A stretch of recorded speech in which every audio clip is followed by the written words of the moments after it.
Hello, समानता की हम बात कर रहे थे। तो समानता का प्रदर्शन किस प्रकार से होगा उसके बारे में हम देख लेते हैं। ये हमारा टोटली अभी चल रहा था। तो C4H10 जो ब्यूटेन्स की अगर हमने बात करी तो ब्यूटेन की हमने बात करी तो यहाँ कंटिन्यूस रूप से चल रहा था कि एल्केन जो सीरीज होती है, एल्केन सीरीज के अंदर श्रृंखला समानता का प्रादुर्भाव n की वैल्यू 4 से हो जाएगा। यानी जहाँ n की वैल्यू एल्केनों में n की वैल्यू 4 या उससे अधिक कि जो उच्चतर एल्केन्स होंगे उनमें श्रृंखला समानता स्थिर समानता दोनों पाई जाती है, लेकिन श्रृंखला समानता सामान्यतः n की वैल्यू 4 से स्टार्ट हो जाएगी।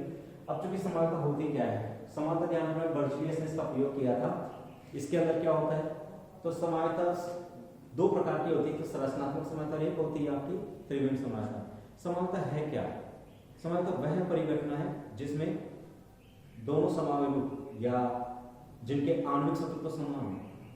ठीक है, समानता हम क्या कह सकते हैं कि ऐसे यौगिक समानता का प्रदर्शन उन यौगिकों के द्वारा किया जाता है जिनके आणविक सूत्र तो समान हो परंतु जिनके संरचनात्मक सूत्र या त्रिविम सूत्रों में अंतर पाया जाता हो, वे एक परस्पर क्या कहलाते हैं, समावयव रूप कहलाते हैं और इस परिघटना को समानता कहते हैं। अब संरचनात्मक सूत्रों में डिफरेंस हो रहा है यहाँ पे। अगर इनके संरचनात्मक सूत्र डिफरेंस किस प्रकार से हो सकते हैं, तो कह सकते हैं कि वह समावयवता जिसमें समान आणविक सूत्र रखने वाले यौगिकों के संरचनात्मक सूत्रों में क्रियात्मक समूह या फिर किसी द्विसंयोजी समूह या बहुबंध या प्रतिस्थापी समूह इत्यादि की वजह से अगर उनमें उनके संरचनात्मक सूत्रों में डिफरेंस पाया जाता है, अंतर पाया जाता है, तो प्रदर्शित होने वाली समानता संरचनात्मक समानता होती है। अब वहीं पे हमने एक बात की कि श्रृंखला समानता, श्रृंखला में भी डिफरेंस। तो यहाँ श्रृंखला में डिफरेंस किस प्रकार से होता है, क्योंकि संरचनात्मक समानता 5 प्रकार की होती है, उसमें से हमने एक रूप लिया है श्रृंखला समानता, स्थिति समानता, मध्यावधि चलावयता और जो हमने तीसरे देखा क्रियात्मक समानता। यहाँ सामान्य रूप से हम पहले दो बता चुके हैं कि ये चेन आइसोमेरिक है, कोलिशन आइसोमेरिक। श्रृंखला समानता स्थिति समानता का ही प्रदर्शन करते हैं। C4H10 ब्यूटेन, जो C4H10 जो ब्यूटेन होती है इसके अंदर हमने फार्मूला लिया CH3 CH2 CH2 CH3, ये इसका संरचनात्मक सूत्र हो गया। तो C4H10 आणविक, अगर मॉलिक्यूलर वेट किसी एल्केन का अगर हम बात करें, यहाँ C4H10 जो एल्केन्स होगी आणविक सूत्र हो गया C4H10, तो आणविक सूत्र ओके स्टूडेंट्स, मॉलिक्यूलर फार्मूला। तो ऐसी एल्केन जिसका मॉलिक्यूलर फार्मूला क्या है, C4H10, तो C4H10 मॉलिक्यूलर फार्मूला रखने वाली जो एल्केन्स होंगी उसके दो संरचनात्मक सूत्र यहां निर्मित हो रहे हैं। एक तो ये हो सकता है और एक ये हो सकता है CH3 CH3 and then CH3। तो ये इनके हो सकते हैं दोनों रूप। तो यहां हम देखेंगे कि जो एल्केन्स होगी, इस एल्केन्स ब्यूटेन के अंदर सामान्य रूप से इसके दो संरचनात्मक सूत्र होते हैं। एक तो हो गया ये सतत सीधी श्रृंखला वाली एल्केन और एक ये होगी जिसमें पार श्रृंखला हो, साइड चेन। अब साइड चेन के कारण चूंकि है जनक हाइड्रोकार्बन श्रृंखला कितने कार्बन की है, या जनक हाइड्रोकार्बन श्रृंखला है 4 कार्बन की। ओके स्टूडेंट्स, ये तो हो गया आपके जो कॉमन सिस्टम या ट्राइबल सिस्टम हमने दिया था। तो ट्राइबल सिस्टम में हमने नामकरण में देखा है कि वहाँ इनको नाम प्रदान किए गए थे, इनको एन, आइसो और नियो प्रीफिक्स का यहाँ यूज किया गया था। ये कौन सी हो जाएगी, ये हो जाएगी नॉर्मल ब्यूटेन जिसको हम कहेंगे N butane, tribal system.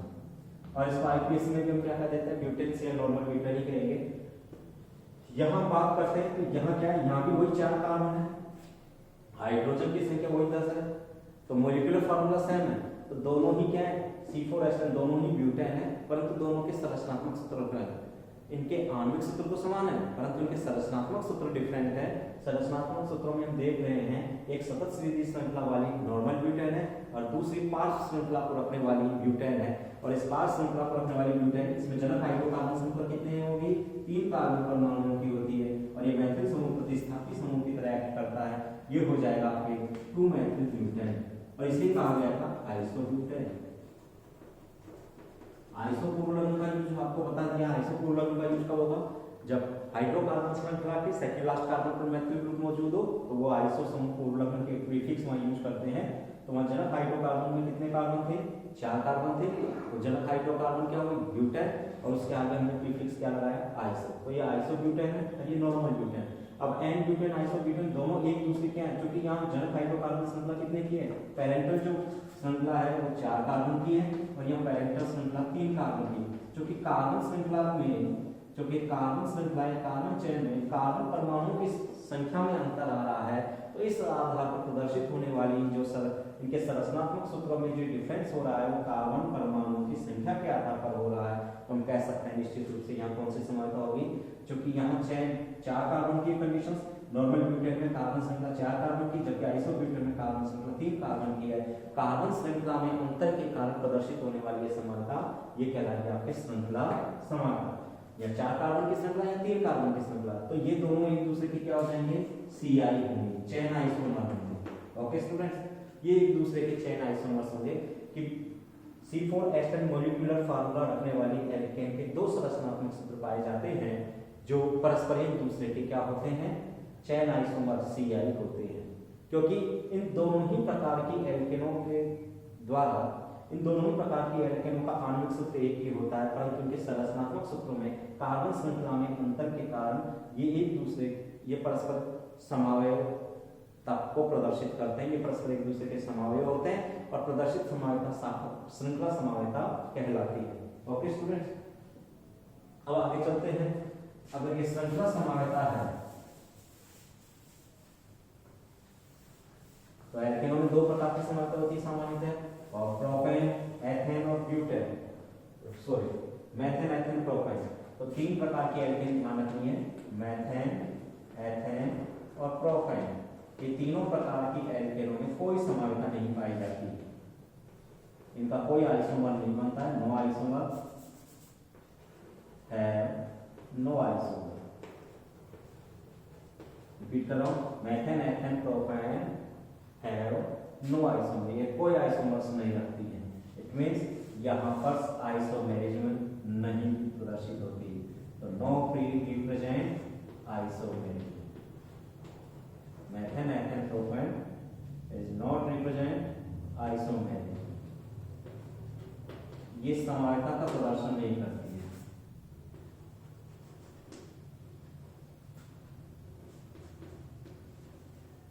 These are not represent isomerism. Okay students, तो मेथेन हो चाहे एथेन हो, प्रोपेन हो, ये all above alkanes are not represent isomerism. Okay, isomerism कौन प्रेजेंट करेगी, C4 या इससे उच्चतर कार्बन वाली, C4 या उससे उच्चतर कार्बन एटम वाली एल्केनों के द्वारा ही क्या प्रदर्शित किया जाता है,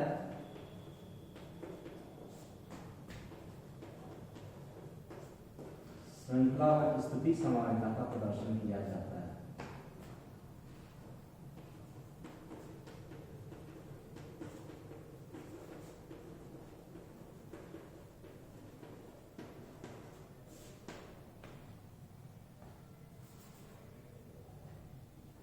श्रृंखला अथवा या श्रृंखला एवं स्थिति समानता का प्रदर्शन किया जाता है।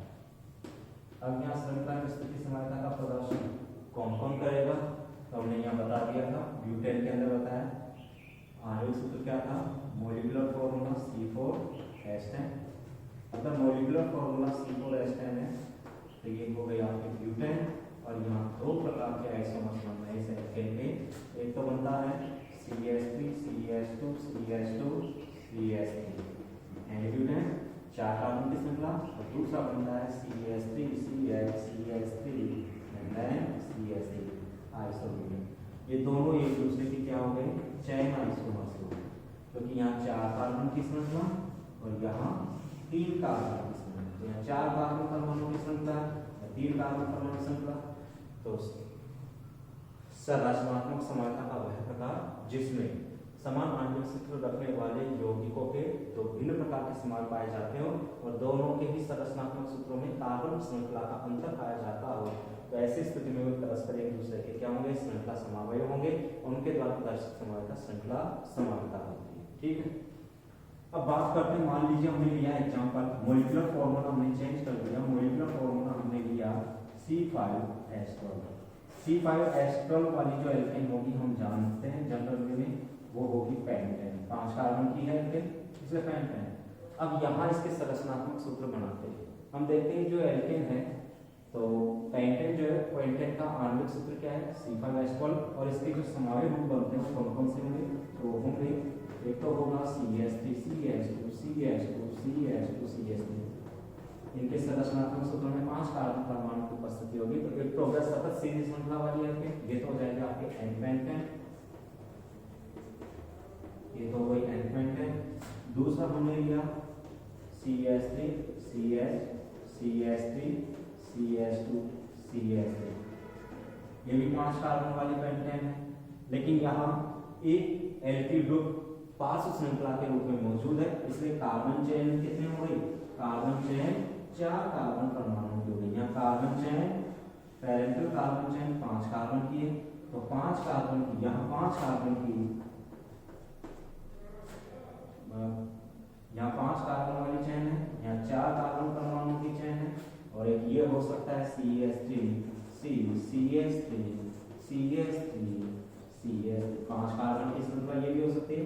तो यहाँ जनक कार्बन श्रृंखला कितनी की होगी, 3 कार्बन की होगी क्योंकि यहाँ 2 एल्किल ग्रुप साइड चेन के रूप में मौजूद है। तो क्या हो गया, यहाँ देखने को मिल रहा है कि आणविक सूत्र तो वही है तो वे भिन्न समावयव या वे समावयव जो एक निश्चित आणविक सूत्र का प्रदर्शन करते हैं परंतु जो एक निश्चित आणविक सूत्र का प्रदर्शन करते हैं परंतु जिनके संरचनात्मक सूत्रों में कार्बन श्रृंखला का अंतर पाया जाता है। तो ये कार्बन श्रृंखला का यहाँ अंतर देखने को मिल रहा है तो हम कह सकते हैं कि N-पेंटेन की ये कौन सी है, इसको कहा था हमने आइसोपेंटेन, क्योंकि आइसो पूर्वलग्न का यूज कब किया जाएगा, सेकंड लास्ट कार्बन पर मैथिल ग्रुप प्रेजेंट हो एल्किल ग्रुप प्रेजेंट होगा तो उसे आइसो पूर्वलग्न